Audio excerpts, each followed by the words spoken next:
तो वहीं आपको बता दें कि शीतकालीन सत्र के दूसरे दिन शराब कांड के मुद्दे पर विपक्ष के नेताओं ने सत्ता पक्ष पर जमकर प्रहार किए और जो है खाना पूर्ति करके जो है पूरा जवाब दे दिया जाता है। मैं मंत्री जी से ये पूछना चाहती हूँ जो सैनी साहब ने कि कौन सा ऐसा पुलिस ऑफिशियल है या जो एक्साइज का है कि जिनके इलाके में होता है उनको मालूम नहीं है कि क्या हो रहा है, किसके खिलाफ इन्होंने एफआईआर दर्ज करी। दूसरी बात जो है जो स्टैंडर्ड ऑपरेटिंग प्रोसीजर्स जो है जो ये इनको प्लेस में डालने चाहिए और जिसके बारे में ये कहते हैं कि दिया है, चाहे फ्लो मीटर्स हो चाहे सीसीटीवी कैमरास हो, जीपीएस जो है जब ये शराब डिस्टिलरी से निकलती है तो आपके जो फ्लो मीटर्स हैं डिस्टिलरी के ऊपर वो अगर क्या कहते हैं लगा के आप रखेंगे और सही तरीके से काम कर रहे हैं, आपको मालूम चल जाएगा कितनी शराब बाहर आपकी निकल रही है।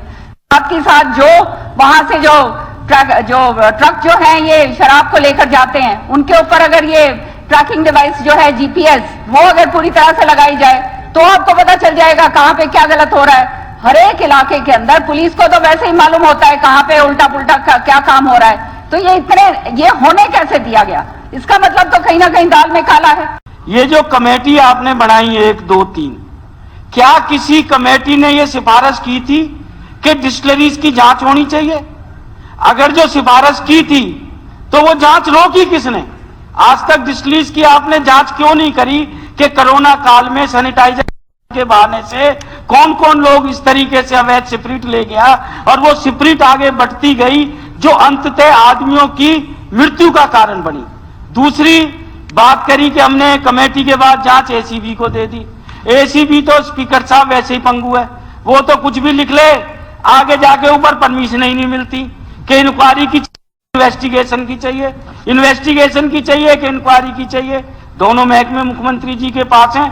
और तीसरी बात स्पीकर साहब, इसके अंदर जो भी गुजर रहा है ये बहुत ध्यान देने की बात है। गरीब घर का बच्चा जा रहा,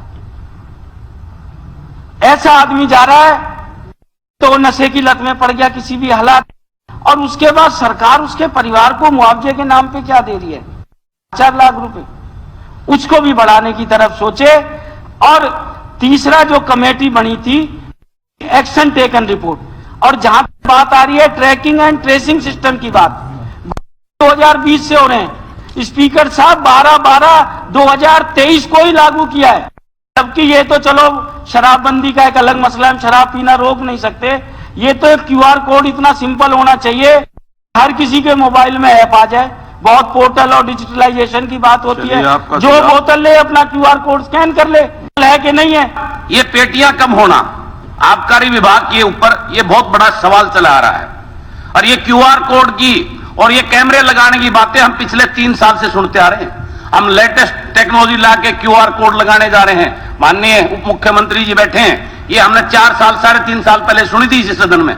हम ऐसी पॉलिसी कर रहे हैं, हम इतना रेवेन्यू बढ़ा रहे हैं, हम ये कर देंगे वो कर देंगे। अब जाने की बारी आ गई, अब तक वो लगा नहीं है। सीसी कैमरे भी लगेंगे, क्यूआर कोड भी लगेगा। ये कहां की बात हुई?